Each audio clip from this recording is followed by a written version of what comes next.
Hello and welcome to the Fun Shoot Podcast, where we talk with image makers, light shapers, artists, friends, and lovers about artistry and entertainment. Tonight, we have with us Miss Stephanie Babirak. She is both a classical and contemporary musician, performing professionally with orchestras, chamber groups, and even major label artists like the Joy Formidable, Andra, and the immutable Adele. She has graced the hallowed venues like Lincoln Center, Carnegie Hall, and Terminal 5, to name a few. She has also been written about by the Huffington Post, being described as seraphic, and a lovely harpist. Again, I'd like to welcome to the podcast Miss Stephanie Babirak. Yay! It sounded so formal. Thank you for having me. Well, thank you for being here.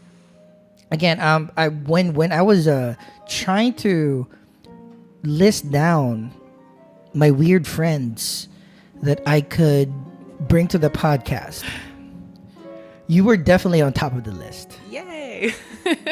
Because of one word. Actually, two. Fucking harp. Yeah. Harp. Okay. We're going to dive deep into all of your different skills and hobbies. And, when God showered talents upon people, you got a huge share of it. So, first of all, fuck you.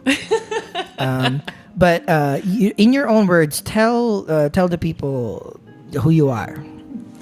All right. I'm a harpist. I perform all around the city. I do a bunch of different gigs. I am classically trained. What you're hearing right now is actually a recording from my master's recital. Dope. Yes. At the Manus Conservatory. So I find myself performing a bunch of classical stuff. I'm also really into cabaret.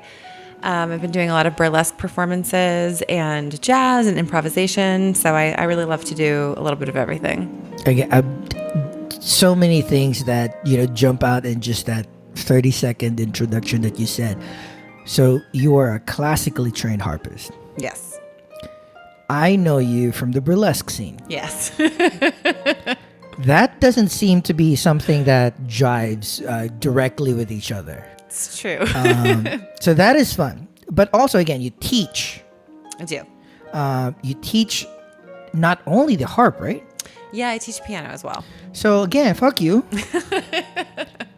I can barely play the computer keyboards, and you have the piano and the harp. So that's totally cool. It's honestly less talent as it is thousands of hours of practice. So I have no life. That's all that is. And I think that is one of the main reasons why I wanted to bring you to the podcast, where like probably 7 people are listening to right now, is because this doesn't happen overnight. I mean, and the decision to become a musician is not the most fluid, lubricated, easy conversation to have with people that probably raising you as their guardians. So I would love to dive deep into that pretty much now. So I'm gonna again, the bed that you're hearing right now, the music in the background, is actually Stephanie performing. So that's pretty dope. What is it called again? Rhapsody. Rhapsody by Grangeni. So wait, so is this a piece by classical musician? Yeah, this is a piece by Marcel Grangeni. He was a harpist, so he pretty much only composed for the harp. This is one of my favorite pieces of all time, actually. I remember hearing this when I was 10 and being like, oh, I want to play this someday. Wait, you heard this when you were 10?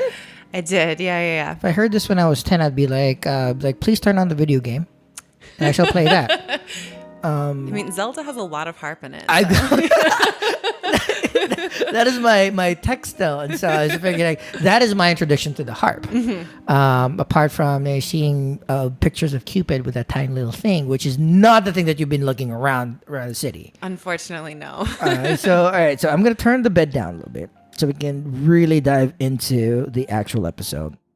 Great. Again, thank you for sending this to me and sharing this to the hopeful bajillion people that will be listening. Again, Rhapsody, played by Stephanie. Ooh. And also before that, a little housekeeping. A reminder for those people that this podcast can be reached in any of your most favorite podcasting services. We are trying to put in episodes most Wednesdays, mornings, Eastern Standard Time. You can visit the podcast website at jongclemente.com/funshoot. Please follow the Twitter and Instagram feeds at Funshoot Podcast. And if you want to send in comments and questions, email me, funshootpodcast@gmail.com. You can also participate by leaving a voicemail at 347-934-9594. So if it's a topic that we can raise in my future guests or follow-up questions to the guests that we've already had, I would be more than happy to put it on the show. Okay, now that the podcast housekeeping is done, let's set a little bit of the backdrop. Let's set a scene where we're moving furniture around, we're setting up lights, mixing exposure. We know a little bit about yourself, but how does one get into a fucking harp? Yeah. Well, so I started playing piano when I was about 5 years old, and that was my mom. It was like a rule in our house that we had to play piano. And it wasn't until I was I started piano. And when I was about 13, I was like, Mom, I really want to play another instrument. Like, I really love the piano. I really love music. And it was actually her again that was like, oh, you should play the harp. Dope mom. Yeah, she's pretty cool. She had harp at her wedding. And my family's like very Christian. And so I think also the idea of like the harp and David and angels, like kind of like really appealed to my mom. So I never knew that David played the harp. I only know him with the slingshot thing. Yeah, no. He did both. Dope. Yeah. He was into the strings. So I was like, all right, sure, that sounds fine. And it just so happened that the principal harpist for the Portland Symphony Orchestra lived really close to where I grew up. And she was honestly a fucking psycho, and there was no way to study with her without taking it extremely seriously. It just like wasn't even an option. So I started studying with her, and I just got really into it, and just kind of like went from there. It became an obsession. That's an amazing story, and it's great. I love hearing parents or guardians, friends, and family members supporting people or expanding people's horizons. But it's good that your mom was the one that would say like, try the harp. But describe to people, because I'm 100% sure that a lot of the listeners out there or the viewers out there do not know the gravity of a fucking harp. What a harp actually is. So you like how many strings that it has, how big is it, how heavy is it, and I again and we were talking about other instruments that you played a while ago before we started the pod, and I did dabble in the violin when I was younger, and that's 4 strings, and I could barely get those things in tune. And again, how many strings does a harp have? So I play a concert grand harp, so that's as big as they come. It has 47 strings. Fuck that shit. And 7 pedals that control all of those strings. A pedal? 7 pedals. You only have 2 feet. I know. It's a lot. It's like basically like with the Rhapsody, what you just heard, it's very chromatic. And so the pedals control chromaticism. They control the key that you're in. Okay. So basically the strings are like the white keys of the piano for any listeners that know anything about the piano. And basically the pedals become your blacks, like the black keys the from sharp the piano. And the minors. Mm-hmm. Yep. Wow. The sharps, the flats, the naturals, any different key. So honestly, at times it is kind of like tap dancing. You're moving your feet so much. So you have 47 strings, 7 pedals. Each pedal has 3 notches. It weighs about 80 pounds. It stands at 6'2". And at all time, the frame of the harp is carrying about 2 tons of pressure on it from the tension of the strings. Okay, and I've seen YouTube videos of like people like getting their face slashed off when they were like tuning the guitars because it snapped. And I'm assuming you say 2 tons of pressure. That's fucked. It's fucked. Yeah, totally is. I haven't seen any of those YouTube videos, but now I'm like gonna look them up. But how easy is it to have your harp to get a harp? To get those strings, I'm assuming they're like something that are very specialized. Yeah, they are. There's a harp store just outside of Philly. There's a harp store in Virginia, and there's a harp store in Chicago, and that's pretty much it. So whenever you break a string, like you always have to be carrying around an extra set of strings because if one string breaks, you're fucked. Like you need that string. So you have to order it. It comes in the mail. And yeah, it's a very specialized instrument, and unfortunately, not a lot of people play it. So there's not a lot of resources. And this podcast, I'd like to put people slightly on the spot. So let's just talk numbers. You have 47 strings, 6'2" instrument, pedals. You have a carrier, you have a case, you have a back. How much is this thing? What do you like in terms of everything? Monetary? Yeah, for me to get this grand concert harp, and get an extra set of strings for safety, and get it from one gig to the other, and get it stowed in my apartment properly so that my cat won't play around with it. How much are we talking about? Well, the instrument itself is about for a professional instrument, the like least expensive one that you can get is $26,000. So it's not. Wait. I got a little confused. Did you say $26,000? I sure did. Okay, I'm not. Okay, you are the outlier. You are a classically trained harpist, and you worked your way from the 10-year-old person that heard this piece from this artist to become that. If normal person numbers, is this still in the tens of thousands of dollars, or they can get it from eBay like $500? Well, so there's smaller harps. There's 2 types of harps. There's pedal harps that have the 7 pedals, and then there's also lever harps, which tend to be much smaller. And you control chromaticism not with a pedal, but with a lever, like at the very top of the harp where the string meets the neck of the instrument. And those instruments, the lever harps, are much less expensive. The strings aren't quite as, they don't carry as much tension, and so there's not as much weight on the frame. So, I mean, and those harps you can get, like anywhere from like 500 to I think like the most expensive one is like $10,000 or something like that. But cool. Okay. So at least there is a range. Like pretty much a guitar is, but again, the top level of a concert harp is, $20,000. Well, and that's actually, so that's basically like the least expensive professional instrument that you can get. And then any harp that's more expensive than that, honestly, you're just kind of paying for the ornament of it. There are gold harps. They're like covered in gold leafing, and those can be like, those are like hundreds of thousands of dollars. And I do not have one of those. Unsubscribe. Yeah. Unsubscribe. Nope. All right. So again, and the actual frame of it is made out of what type of wood? I believe it's maple. Maple's a really strong wood. But the soundboard, where the string meets the wood, that is spruce. It's a wood that's a little bit more flexible.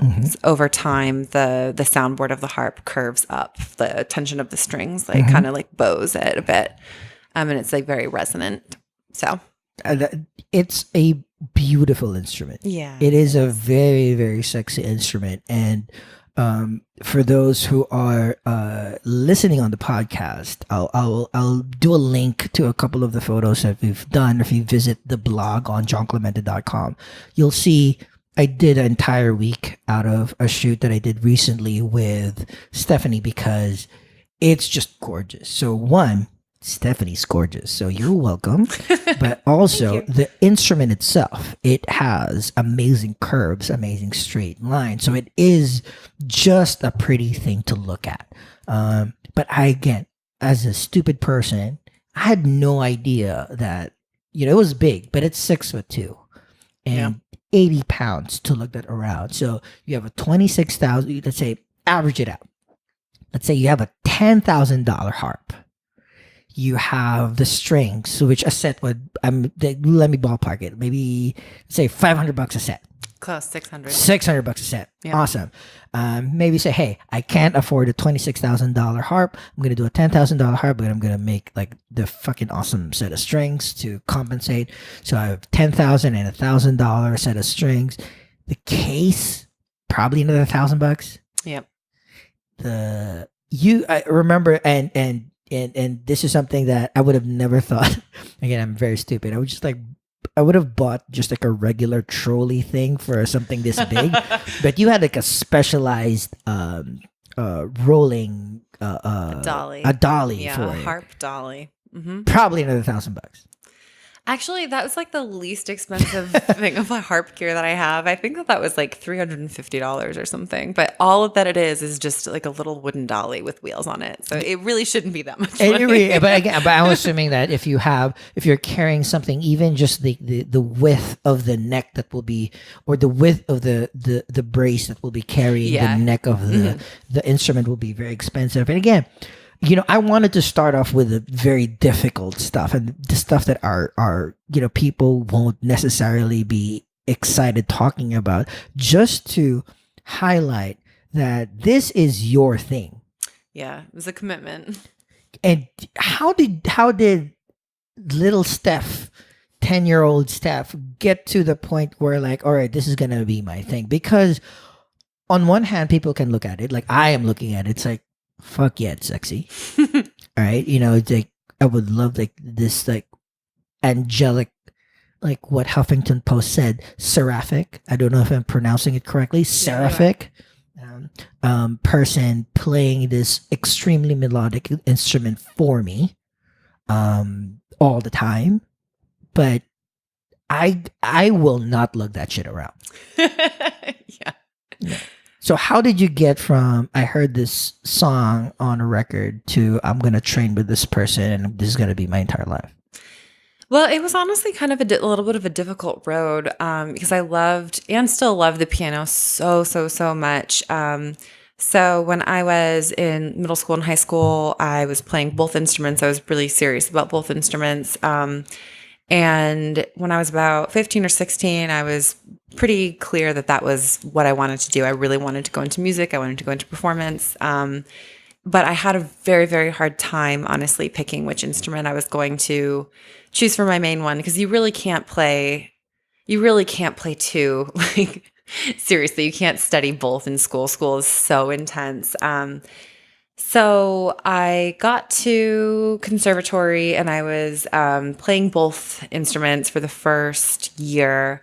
And it just got to a point where, like, physically I couldn't handle all of the practicing. Like, my tendons, my muscles couldn't handle all the practicing that it would really take to do both instruments. It's like hours and hours of practice a day per instrument. And honestly, it really just came down to a little bit of a business decision. It's not that sexy, but it's like, hey, there's way less harpists than there are pianists. So, but pianos are way more. Yeah, I was young. I wasn't thinking about that at the time. Way more cheap. I know. A $26,000 harp. I know. When you show up to the gig and there's a piano waiting for you. Yeah, I did not think about that. But I really don't have any regrets. I've gotten to do so many cool things because of the harp. And I love the instrument so much. It's a really, really special instrument. So I don't have a lot of regrets, but it was a little bit more of like a little bit of a business decision, honestly. I mean, if I could go back and talk to my younger self, I would have told little John L to not do the drums. You would have? Yeah, fuck yeah. Because you're cool when you're playing with your band. True. But by yourself. There's no band there's no drum set waiting for you at any party. True. So you can't impress the ladies, but there's always a piano, there's always a guitar, could you always sing. So, if I am fortunate enough to fool somebody to pop a baby with me, they will not be playing instruments that are extremely hard to look around. Yep. And again, it's great. So how was that conversation with your family? Like, hey, I'm going to be a musician. I this is something that a million people have spoken about, but I've always liked hearing it from my actual friends. Yeah. It was a tough conversation. I would say it was a difficult conversation. Oh, they weren't waving flags? Like, oh, awesome. No, I know. And it's so funny because my mom was so supportive. And I don't know, and really wanted us all to be very musical. But when it came to actually, choosing that as a career path, my mom was very skeptical. So it was definitely quite a bit of a fight, honestly. I think she was just worried, she's like worried that I would never find work, like worried that I'd be like some like starving artist, like on the street somewhere. And on it, I did well in school and like relatively smart. And so, she knew like I could have done something else, it wasn't like, I don't know, like I could have been a lawyer or whatever. And I, used to express interest in that, like love those John Grisham books when I was in middle school. Wait, lawyer and harpist. I don't think John Grisham ever wrote any books like that, though. Not yet. Not yet? Yeah. We've been in some chats, though, so stay on the lookout. Oh, yeah. You know what? I'm a hardcore lawyer by day, but by night, I chill by the fire playing my harp. I play the harp. Yeah. But, and it's a story we've heard a million times. It's, most parents or guardians would always want the safest route, right? And again, and I know you're successful with this passion of yours, and that's why you're here. That's why I admire you. That's why I wanted to listen to your story, and that's why I think that people should hear about it. But it's good to temper those expectations or how hard and expensive and how sometimes stupid it might be. Yeah, because again, until now, no matter how many ways you explain it to me, I will not lug around 80 pounds of stuff on a $300 dolly. Yeah. And I get stupid with my cameras, but not one of them will be $26,000. Yeah. And it's both unnerving, but also eye-opening to see people with passions, because that's great. It's fine. It's awesome to see people doing the thing that they wanted to do and stuck with it, because it's never, I'm assuming it's never every day that you just like waking up and running to your harp and playing it. No. So, tell us about a regular day. How does one get to the level of expertise that you have to be able to play that particular rhapsody and other things that we're going to discuss later, and also maintain that certain skill? Yeah. So Rhapsody is actually like a very physically demanding piece. So that one I like have to be like very on my toes for. But yeah, I mean, for years and years and years, I practiced like 3 to 4 hours a day, to be able to eventually like get up to the place where I could play Rhapsody. And I went to 3 different conservatories. I have 3 different degrees. I have an undergrad, I have a performer's certificate, and I have a master's degree. So we're talking about like years and years and years of training, of formal training. No, I'm like 3 degrees, whatever. But and now I mean, like like an average like day in the life, like I unfortunately don't get to, so when you're in conservatory, you're practicing for like whatever orchestra thing is happening at the conservatory, whatever like chamber group that you're in, like whatever like solo repertoire that you're working on. And now it's a little bit different because it's, like I will play for myself. I have to practice for whatever gigs that I'm doing. And I have like some passion projects, and then there's always, just like the actually like keeping up with the technique. So like every single day, you got to play your scales and you have to play your arpeggios, because it is pretty amazing if you just like, even for like a week or something, like don't really practice, you can really honestly tell. 100%. I mean, I press a button on a camera, and it's insane how stupid I can get if I've not shot for a Yeah, month. it's real. Yeah. Just pressing a button. My index finger doesn't change or hasn't changed in a long Oh time. no, but there's so much more that goes into it, lighting and And then that's the exact thing. It's angles like, and- even just yeah. like, oh my God, I set up one light. I'm so tired. yeah. But now I'm realizing I didn't lug around 80 pounds of shit just to play something. And that's amazing. And that's why you're here. And that's why, I've always been an admirer of your work. Oh, thank you so much. Right. So that's first segment. We've set the backdrop. We've known how you got there. And we're going to go to the actual shoot, the actual meat of the thing. I want to know what is, like, compared to other harpists and other artists and other musicians, because I think, you have an instrument, everybody has one instrument, but in the end, if you're an artist, if you're a musician, you're an artist. It's not just the size of brush or the certain technique. So what is this Stephanie, wait, am I saying correctly, Babirak or Babirak? Babirak. Babirak. What is the Stephanie Babirak brand? That's an interesting question, and I think I'm still trying to hone it a little bit. But I think that something that makes me unique as a musician, as a harpist specifically, is that I tend to kind of, I don't know, kind of tend to like veer towards like the darker side, like, and I like things that are like seemingly contradictory. So, like I love playing things in minor keys. I like playing cabaret shows where you don't usually see harps, and I like an aesthetic that's like a little bit darker, like maybe I wouldn't say goth, but like maybe like goth adjacent or like goth influenced, something that's like a little bit darker. Cause you always think about like harps and angels and golden harps and all that bullshit. That's what I was saying. When I first met you, that's what I thought. Yeah. Ooh, an angel. Yeah. But I'm not.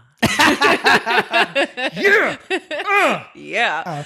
And so I think like to me, something that's like really important about my instrument is sort of, like kind of like expanding the repertoire, like expanding like people's thoughts about that particular instrument and like playing it in like rock situations or, I don't know. I have a black harp, I don't have a gold harp. I didn't even think about this. That question. Yeah. That's all right. So that's a good segue. I wasn't prepared for this, but since you brought it up about like you tend to veer towards the dark side, and you tend to try to expand what people think and see and hear about the harp. Something that I never really thought about is, because of the ergonomics of this giant shit in between your legs and protruding in front of your face, I never thought that people could sing while playing the harp. Yeah. And I was very happy when we were preparing for the shoot of this recording, is that you sent in some of your work where you actually sang on. Yes. All right, so before I play a minute excerpt of this particular song, just run us through how this happens. Like, hey, you were hanging out with people. It's like, hey, I could play the harp, sing, because I have 5,000 talents and shit like that. and how does this particular song evolve through your brand and your artistry? Yeah, well, so I've been in bands like ever since I was a teenager. I love rock music. It's always been like a really important part of my life. And like I played piano and I played harp, and so I like had to figure out a way to make it work. So I played harp in a bunch of bands. So when I got to college, I had a couple of different bands. One was the Vigilance Committee. And the other one was Vuvuzela, and the excerpt that you have is from that band. And that band is with my friend Josh Banash. He's an amazing composer, and we made an album together, and it was harp, piano, drums, and bass. And Josh Banash is amazing. He has this band Kiss Kiss that I was a fan of when I was a kid. So working with him was just like a fucking dream. That's awesome. Yeah. And I sing on that album a bunch. I love singing. I don't do it so much anymore. But this album that we made together is like one of my most favorite things that I've ever done. So very proud of that one. That's awesome. It's just funny that your band, this particular song's band name is Vuvuzela, and you didn't say Vuvuzela, and the instruments that you play there is just the drums, the piano, Yeah, it's the a harp. lie. You fucking artists. But we're gonna take a little under a minute break so that you guys can hear an expert of the song "Our Ghosts" from the Vuvuzela, where Stephanie plays the harp and sings. So here we go. Time drags on and on.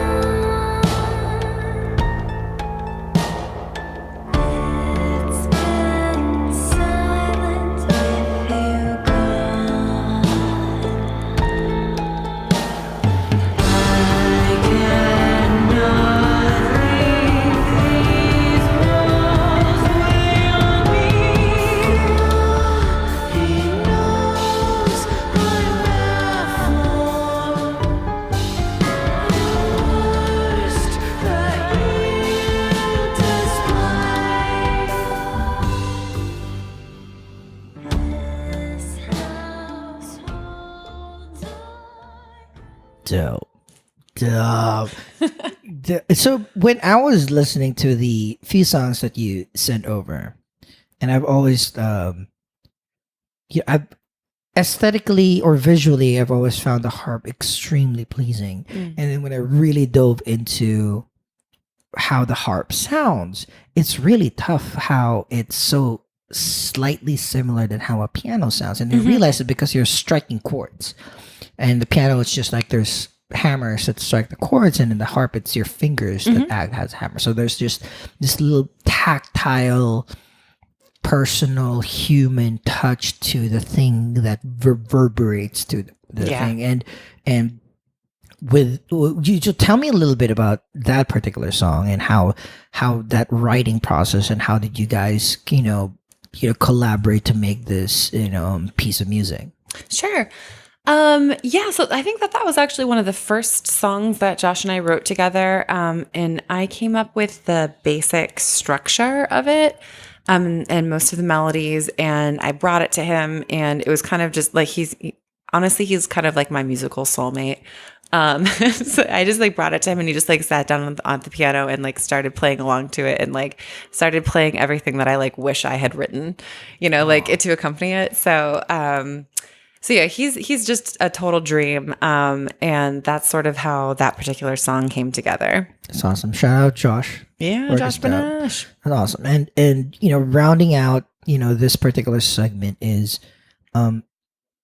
you mentioned your inspirations a while ago. You heard this piece when you were 10 and decided to go on this path. Who are your inspiration? Who do you try to emulate? Who do you try to copy? Yeah. So I think probably Amanda Palmer has been my biggest inspiration, honestly. I do know that Amanda Palmer and Amanda Palmer's husband is my bestie. Neil Gaiman? Fuck yeah. Are you serious? Hells yeah. Really? Oh, my dating profile has me and Neil Gaiman. Oh shit! Yeah, I did not know No, that. I'm a big Neil Gaiman fan, and it's weird because Dresden Dolls has been when I was in college, and I was oh, this is pretty cool. Yeah, but nobody's gonna follow this band. It's too niche, and now it's the Dresden Dolls. Dresden Dolls, little band with cool people. That's amazing. So, what about Amanda Palmer? Do you gravitate towards? Well, definitely her aesthetic, but also I think just I don't know. So I'm a little bit of a weirdo, right? And I love, I play the harp, I play the piano, and I love all this burlesque and pole dancing bullshit. And I think one of the things that I love so much about her is that she's just such a complete artist. She's not just a musician, she's a musician, and she's done plays, and she's done musicals, and she starred as the MC in Cabaret, and she's written books. And so I think she's just a real inspiration for me personally, because she's just such an example of a person who has managed to be an artist in so many senses of the word.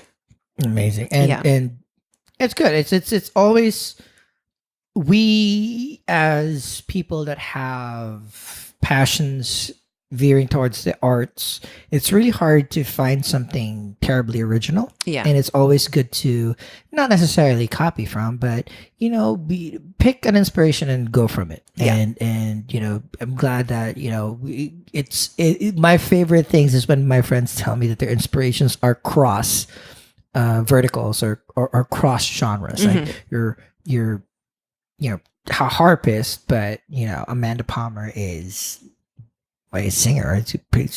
She played the guitar. Right? Yeah, she plays piano. She plays the piano. So it's like, Well, she probably plays a guitar too. probably I plays don't know, guitar but too, yeah. but well, it's great. So I like Amanda Palmer too. Yeah, So, love her. Yeah, so we're kindred spirits. Yes, love it. So that is that part kind of encompasses both our let's shoot segment of the podcast as well as the inspiration corner, and the next segment is kind of like this is the unique part of my podcast compared to the 16,000 other ones out there. I ask my guests, my acquaintances and friends that come over to chat about their passions, about their favorite image/images. And this is what we call the money shot portion of the podcast. So good. So Stephanie sent me a couple of photos, and we're going to discuss both of them. And the first one is something that will directly kind of migrate towards the next segment. But I wanted to start with this because when I saw this photo, it was like, yes, this is what I thought Steph would be. So I'm gonna turn around my iPad for those who are watching, but for those who are listening, I'm gonna turn my iPad around. I'm gonna have Stephanie describe this photo. I'll describe it as well on a more technical standpoint, but tell me why this photo is one of your favorites. Yeah, so Greg Baubeau from Bizarre Bar took that. He's actually an amazing photographer. But yeah, it is me on a pole in a contortion bit of a position, and just the shadows that he managed to capture. There's this that you can see the shadow of my hand on my body. And you can see some people in the background and their hands are like over their mouths. I think they're like truly like worried about my safety. So just the actual lighting of it, the red lighting background and the shadows of it, and the actual like position itself, is definitely like one of my favorite photos. Awesome. So, on a technical standpoint, wait, for those people who are watching on YouTube or on jongclemente.com/funshootTV, I'm going to flash this photo right about now. Boop. There it is. Thank you. So Stephanie is on the right third of the frame on a pole. I cannot describe how this split is happening, but her feet are split from bottom to up, vertically. Her head is upside down, wearing a string lingerie with electric tape pasties and very, very high heels. So I wanted to start with this because I'm going to tell you the story on how we actually met. It's so good. But I don't think I don't think we have the correct or the same date where we met. Okay. So, again, you mentioned that this was I'm assuming Bizarre. It was Bizarre Bushwick, right? Yeah. So,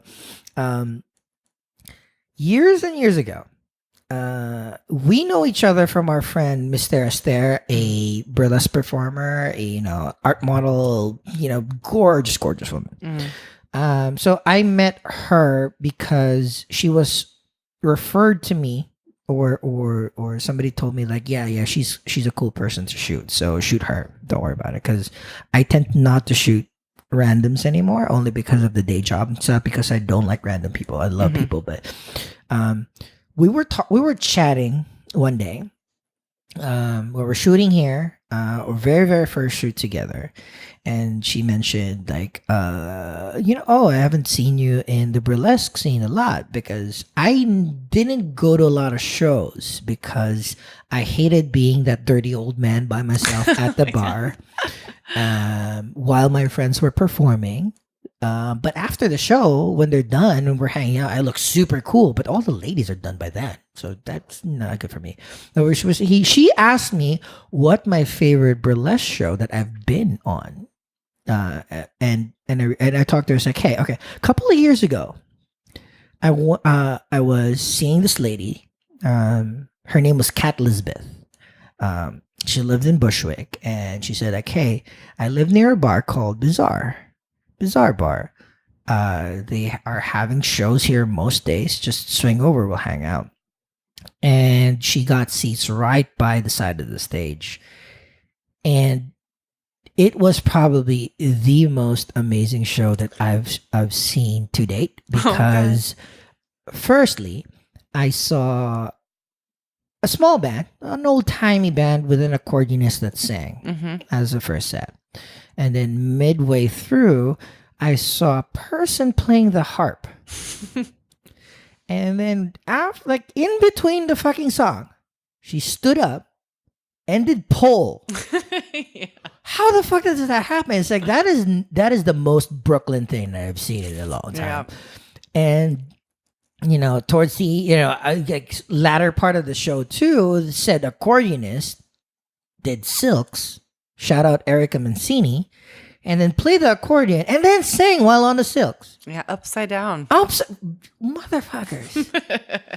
And then I saw, and I said again, there was this girl that did like, had that nurse a nun outfit, doing burlesque and dancing lewdly, having so much chocolate poured on her with that other pole person. And I said, yeah, that was my favorite show that I've seen in a very long time. I didn't see it. Like I paid like $10 then or whatever. It's like a suggested donation too. Forgotten name. Didn't know it was like Mr. Wilkes. And she said like and I was talking to Mr. I was like, you do know that that's me, right? Dancing. He's like, nah, you're no one. No, you're not the one dancing. Oh yeah. It's like, no. I was the one in the chocolate dancing thing. And it's like, no, you're not. It's like, no, that was me. And those were my friends. And weirdly, we were going to do another Mr. Wilkes in a couple of months. And we were looking for a photographer to do some shoots for us. And like, do you want to, can I bring, my friends, Erica and Steph, to your apartment to do a shoot? It's like, fuck yeah. And that was my first meeting of you. Yeah, it was. Why?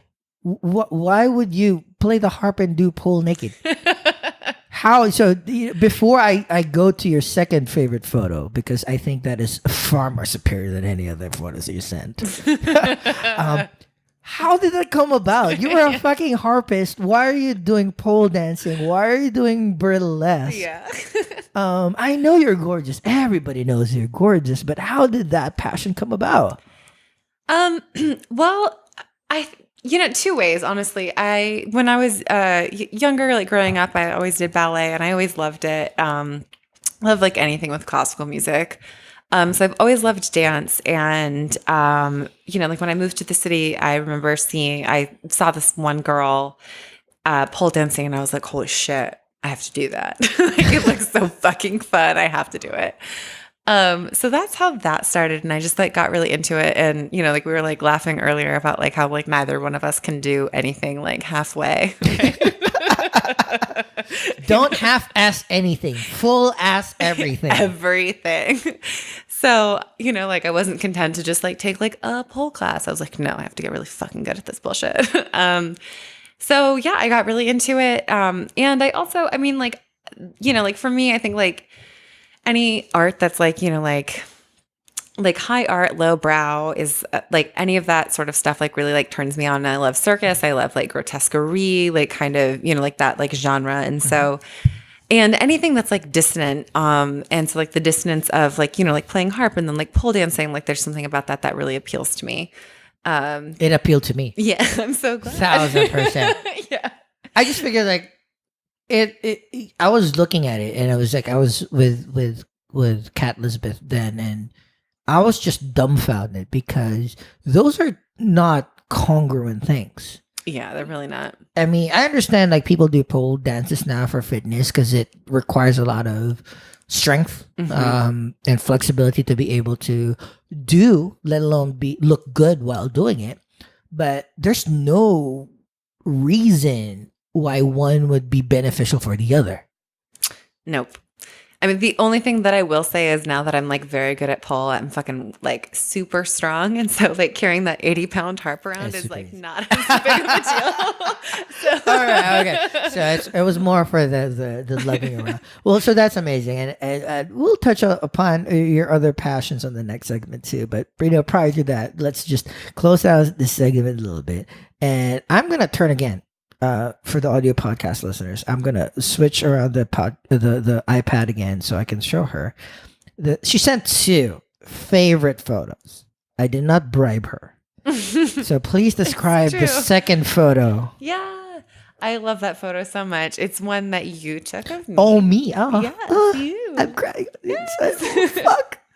It's me sitting at my harp, and the shadow of it is just so perfect. And the gold plating at the neck of the harp is like glowing. And I think I'm wearing a 2-piece thing. I'm wearing like a big black tulle skirt and like a sports bra sort of situation. I mean, you can see the tulle and the lighting on my body. I just think looks really, really good. And yeah, I don't know. You just did such a fantastic job. And I look really strong. And the shadows are like perfect. And the harp looks beautiful in the picture. So prior to recording, me and Steph were talking about our previous shoot that we've done. At the point of this recording was less than a month ago. And it is still it is my favorite shoot to date. Not only because, I wanted to stare at hot girls. That's a given. I'm a warm-blooded dude. But it's the combination of knowing that Steph does pole, so she's very strong and does burlesque, so she does artistry and performance and sex on stage and humor, because burlesque is not just taking things off. So she has that performance aspect, but the actual character of the harp itself is in the photography terms, it has all the elements that you'd want in a photo. It has curves, it has lines, it has taut strings and shine. So her having this very, very strong pose, sitting on a stool. It's very dark, so you won't see the floof of the skirt, which I regret. But you can see even just the collarbone and the look and the dark lipstick. It's still like everything from that shoot. Probably my favorite. Something that I do on the podcast is I do ask for people's favorite images, but what I don't tell them is I also pick my favorite image of them. Oh, see, good. And I was very, very tempted to post my photo of her using the red and blue gels in a very like implied nude kind of sense. The only reason I did not pick it because I'm very, very selfish. I know if I post it more people will ogle and I'll be further back of the line waiting for a chance with this angelic Steph Babirak. So the image that I picked, which I don't know who took a photo of, but I picked this because I am a portrait person, and dark and moody and hidden stuff has always been my aesthetic. So I'm gonna turn the iPad around again and have Steph tell me all about this photo so I can be educated how it was made. Yeah, that's Greg again. Greg. Yeah. Oh, shout out Greg. Yeah, no, he rolls. He's a very, very good photographer. and a great bar guy as well. Yeah, so that was at one of the Wilkes shows, and I love that photo so much. So it's me sitting at the harp, and it's a candid shot because I was just chilling out. Like my chin is like on the soundboard of the harp, and I'm like kind of like looking to the side, presumably like seeing like when the show was going to start, because I remember I started that particular show, and so I was just like, when is this gonna happen? And yeah, so it's I love the photo because the shadows are really good, and also the strings are all in front of my face, so it's my face is kind of like broken up by like the vertical lines of the strings, but you can still see my face in the shadows of it, and you can also see the tuning pins of the harp, and you can see a little bit of the curve of the neck of the harp as well. So yeah, I love that photo. Awesome. So it's a black and white portrait of Stephanie with her harp. So you can see her super tightly looking away from the camera. I like it because I like the idea of it being candid. I like the idea of the lines hitting all of the golden proportions and stuff like that. All the technical shit is okay. But I just love how intimate Stephanie is with her instrument, with her thing. And that's what drew me in. It's like, oh, all right. A harp is not like a drum set that you whack on. It's not like a piano that in essence you are pushing away to press the keys. You are hugging this for the most part. Yeah, that's so smart. Yeah, 'cause my chin is like literally like resting on it. Yeah. And when you play it, it's not like you are when you're plucking the strings. I know you're pressing your fingers inwards, but you're from the little that I've seen of you performing and the things that I've seen elsewhere, it's just like you're basically just like grabbing the thing and just like putting in you. Yeah. And that's something that I look at as like, wow, that's poetic.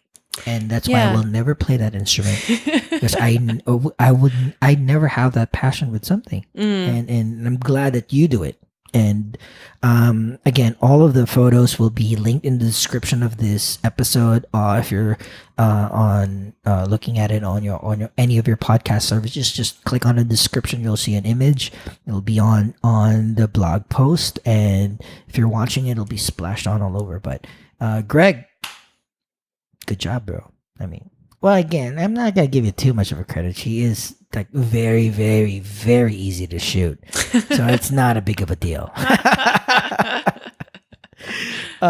So those are the images that both Stephanie and I have been that we gravitated towards, and we're going towards the end of the podcast, and I always wanted to end with what I call the TFP.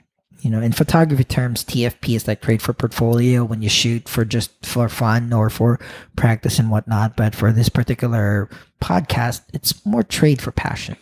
And you've heard bits and pieces about all the other passions that I am very, very, very jealous that Stephanie's doing really, really well with. But tell the people again, you play the harp, you play the piano. Mm-hmm. Classically, you're trained. You again, when you were young, you gravitated towards it. But we've mentioned pole, we've mentioned burlesque. Just run down all the things that you are fucking amazing at. Oh. I mean, like after I got out of school, it's been such an interesting journey, right? Because now, like when I was in school, it was kind of like you could you really only have the time. And like the bandwidth to be doing like what you're asked to do. And so now that I'm out of school, I'm like able to pick my own projects and like pick the things and pick the gigs that I want to do.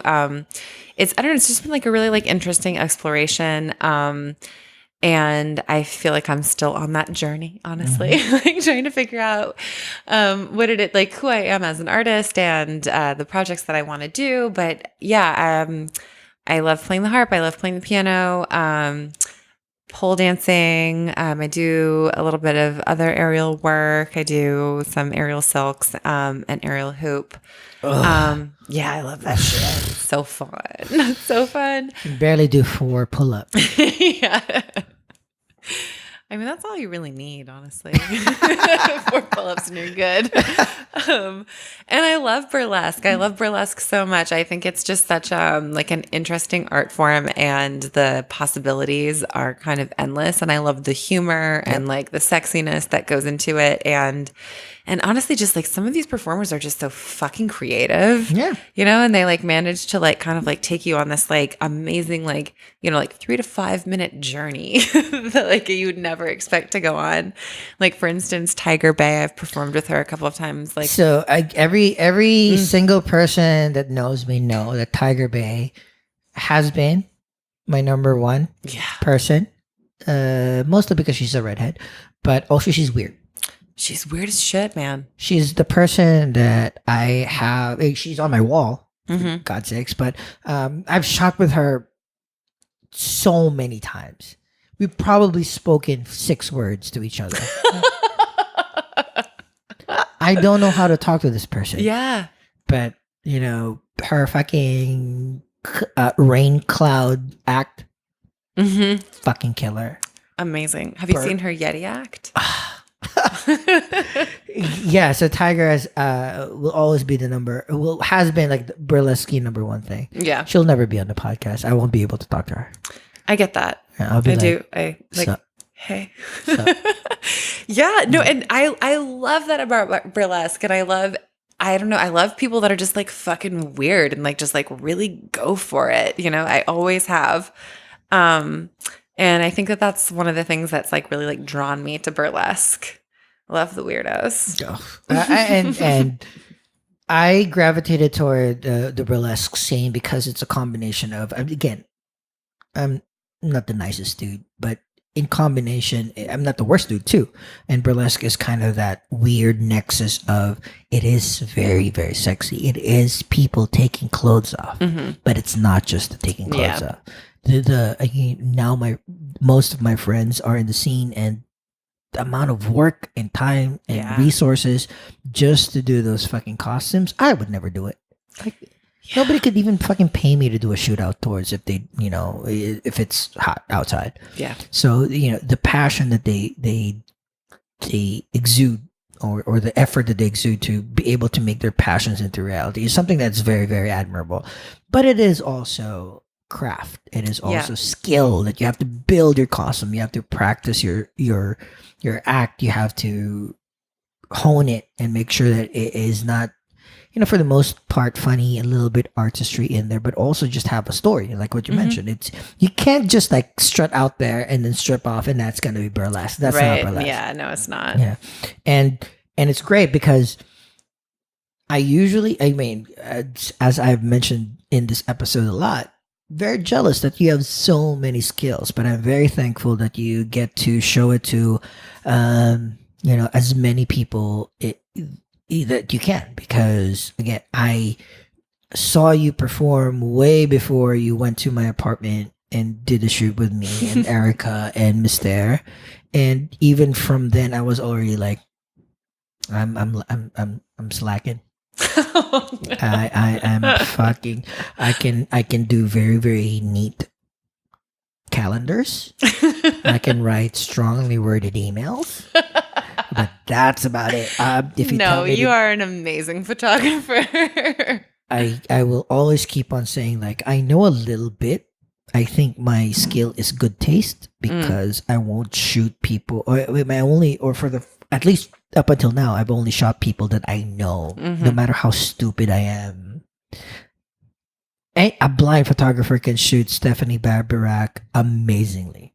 That's what I always think. And that's why you're here. And that's why I'm very, very thankful that you are within my orbit and did this podcast with me. I'm very, very like excited to share this to the world. And hopefully a lot of people will contact us about all your expertise and all the things that you're doing. And before we end this shit, tell people where they can stalk you, where they can watch you, what you are going to do for the foreseeable future so that they can support you and your art. Okay. Yeah. So you can follow me on Instagram. I'm at Stephanie_harps. On Facebook, I'm Steph Babirak, and that's Babirak.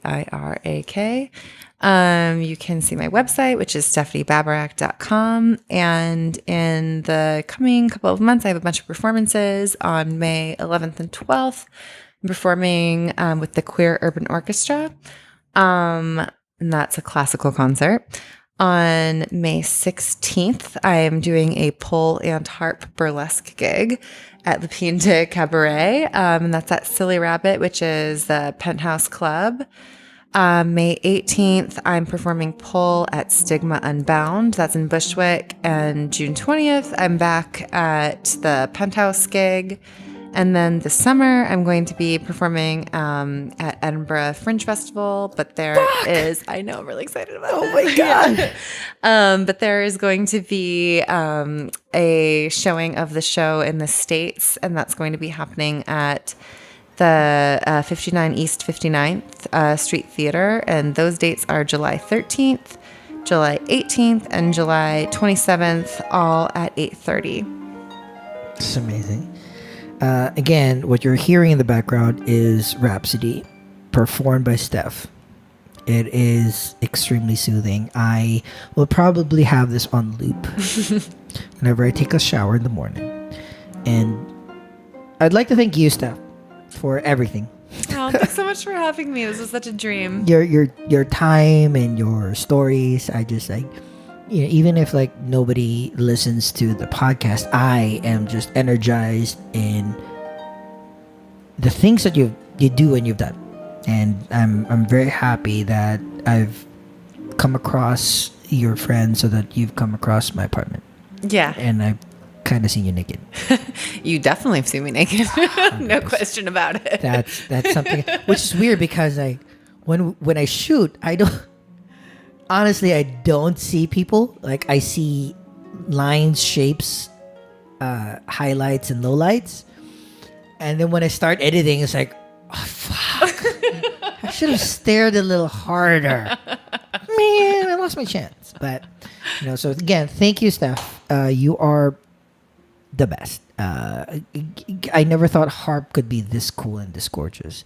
But also, I'd like to thank you, the listener, for being with us. Again, this is the Fun Shoot Podcast. We will have new episodes dropping every Wednesday or most Wednesdays on your favorite podcasting apps and services. For those listening through iTunes and Apple Podcasts, we would love it if you'd subscribe, rate, and review. It will greatly help the future of our content.